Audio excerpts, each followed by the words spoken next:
আসসালামু আলাইকুম ওরহমতুল্লাহি ওবরকাতুহু। ইসলামিক গল্প শিক্ষা চ্যানেলে আপনাদের স্বাগতম। আজ আমরা একটি গুরুত্বপূর্ণ বিষয় নিয়ে আলোচনা করব। আমরা নিজেকে কিভাবে শারীরিক ও মানসিকভাবে সুস্থ রাখতে পারি। আমরা যদি শারীরিকভাবে সুস্থ না থাকি এবং মানসিকভাবে সুস্থ না থাকি, তাহলে আমাদের মন আল্লাহর ইবাদত বন্দেগীতে বসবে না এবং আমরা কোনো কাজে মনোযোগ দিতে পারবো না। টেনশন, হতাশা, দুশ্চিন্তায় পতিত হয়ে আমরা দুঃখ কষ্ট নিয়ে জীবন অতিবাহিত করব। এই জন্য আমাদের শারীরিক সুস্থতা আল্লাহর বড় নিয়ামত, সেটি সুস্থ রাখা জরুরি। একই সাথে মানসিকভাবে সুস্থ থাকাও জরুরি। তাই আমরা নিজেকে শারীরিক মানসিক সুস্থ রাখতে এখানে 8টি টিপস আপনাদের দিব। আপনাদের ভালো লাগলে আপনারা ফলো করতে পারেন। 1 নম্বর টিপস বা পরামর্শ হচ্ছে যে আপনার তৃষ্ণা না লাগুক আর না লাগুক, আপনার প্রয়োজন হোক বা না হোক, আপনি দিনে প্রতিদিন বেশি বেশি করে পানি পান করবেন। মনে রাখুন, অধিকাংশ রোগ ব্যাধি শরীরে দানা বাঁধে এই পানির অভাবে। তাই প্রতিদিন গড়ে আপনি 2 থেকে 3 লিটার পানি পান করুন। রাতে ঘুমানোর আগে এবং ঘুম থেকে উঠে খালি বা বাসি পেটে প্রচুর পরিমাণে পানি পান করুন। আশা করা যায় আপনি ইনশাল্লাহ আপনি শারীরিকভাবে অনেক সুস্থ থাকবেন। আমাদের দ্বিতীয় পরামর্শ বা টিপস হচ্ছে যে আমরা খাবার যখন খাইতে যাই তখন আমাদের ভালো খাবার পাইলে হুঁশ থাকে না। এই অত্যাধিক খাবারের লোভ আমাদের পরিত্যাগ করতে হবে। আমরা যত ভালো খাবারই আমাদের সামনে উপস্থিত থাকুক না কেন, আমাদের সকলের উচিত পেট কিছুটা খালি রেখে খাবার থেকে উঠে যাওয়া। এই পন্থা আমাদের প্রিয় নবী মুহাম্মদ রাসূলুল্লাহ সাল্লাল্লাহু আলাইহি ওয়াসাল্লাম তিনি হাদিসে পরিষ্কার স্পষ্ট বলে গেছেন যে তোমরা খাবারকে 3 ভাগে ভাগ করো। 1 ভাগ খাবার খাও, 1 ভাগ পানি পান করো এবং 1 ভাগ তোমরা তোমাদের পেটের খালি রাখো, যাতে তোমরা আল্লাহর ইবাদত বন্দেগী করতে পারো। তা আমরা যদি খাবারকে এভাবে 3 ভাগে ভাগ করে 1 ভাগ খাবার খাই আর 1 ভাগ পানি খাই আর 1 ভাগ খালি রেখে আল্লাহর ইবাদত বন্দেগী এবং সৃষ্টি রহস্য নিয়ে গবেষণা করি, তাহলে আমরা কিন্তু আমাদের শরীর অনেক অনেক ভালো থাকবে আশা করা যায়, যেহেতু এটা আমাদের প্রিয় নবীজি বলেছেন। মনে রাখুন, চিকিৎসা শাস্ত্রের ভাষায় মানব শরীরের অধিকাংশ রোগ বালাই হয় এই অতিরিক্ত খাওয়ার কারণে। তাই আসুন আমরা সকলেই চেষ্টা করি যে অতিরিক্ত খাবার পরিহার করতে।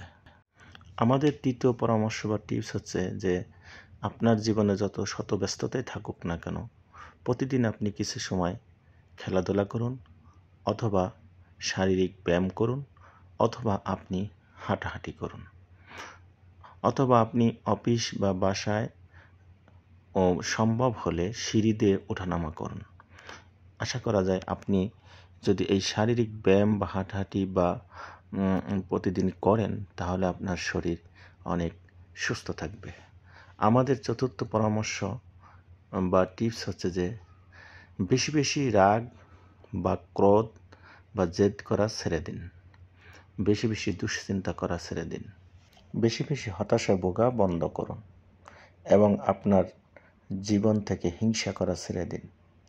অহংকার বা গর্ব বা দাম্ভিকতা কথাবার্তা বলা ছেড়ে দিন। এগুলো মানুষকে আমরা তিলে তিলে নষ্ট করে দেয়। এগুলো কারণেই আমাদের জীবনে মানসিক রোগ সহ দেহের বিভিন্ন বড় বড় রোগ শরীরে আস্তে আস্তে দানা বাঁধে। নিজের জন্য হলেও আসুন আমরা এই সকল ষড়রিপুর তাড়নাযুক্ত কর্ম থেকে ছেড়ে দেই এবং মনকে সুস্থ রাখি। হিংসা করলে আপনার শরীরে আস্তে আস্তে আস্তে আস্তে আপনার অনেক রোগের দানা বাঁধে। তাই নিজের ভালোর জন্য হলেও হিংসা করা এবং নিন্দা করা এবং অহংকার বা গর্ব করা এবং দুশ্চিন্তা হতাশায় ভোগা এবং রাতের ঘুম হারাম করা ছেড়ে দিয়ে মনকে আমরা সুস্থ রাখার চেষ্টা করি। আমাদের পঞ্চম পরামর্শ বা টিপস হচ্ছে যে মানুষের বাস্তব জীবনে চলার পথে মানুষের ছোট ছোট ভুল ত্রুটি আপনি এড়িয়ে যান অথবা ভুলে যাওয়ার চেষ্টা করুন। পারলে মানুষকে মন থেকে ক্ষমা করে দিন। ফিতনা ফাসাদ এবং ঝামেলাপূর্ণ পরিস্থিতিতে নিজেকে শান্ত রাখুন এবং ধৈর্য ধরে পরিস্থিতি মোকাবেলা করার চেষ্টা করুন, অথবা যতটুকু সম্ভব নিজেকে এই সকল ফিতনা ফাসাদ ঝামেলাপূর্ণ কাজ থেকে দূরে রাখুন বা জড়াবেন না। তাহলে আপনি আপনার মনকে সুস্থ রাখতে পারবেন, আর আপনার মন সুস্থ থাকলে আপনার শরীর সুস্থ থাকবে। আমাদের ষষ্ঠ পরামর্শ বা টিপস আছে, নেগেটিভ চিন্তা ভাবনা, নেগেটিভ কল্পনা, নেগেটিভ কথা, নেগেটিভ পরিকল্পনা, অর্থাৎ কুচিন্তা, কুভাবনা এবং মানুষের ক্ষতির চিন্তা থেকে যতটুকু সম্ভব নিজেকে নিয়ন্ত্রণ করুন। এবং যাদের মধ্যে নেগেটিভিটি বেশি এবং কুচিন্তা খারাপ, তাদের থেকে এড়িয়ে চলুন। জীবনে যারা ইতিবাচক চিন্তা করে তাদের সাথে আপনি চলুন, তাহলে আপনার মন সুস্থ থাকবে। আপনার মন সুস্থ থাকলে আপনার মানসিক স্বাস্থ্য ভালো থাকবে এবং আপনার শারীরিক সুস্থতাও থাকবে। আমাদের সপ্তম পরামর্শ বা টিপস হচ্ছে, প্রকাশ্যে বা অপ্রকাশ্যে যাই হোক আপনি মানুষকে দান করুন, সদকা করুন, বিপদগ্রস্ত মানুষের পাশে দাঁড়ান।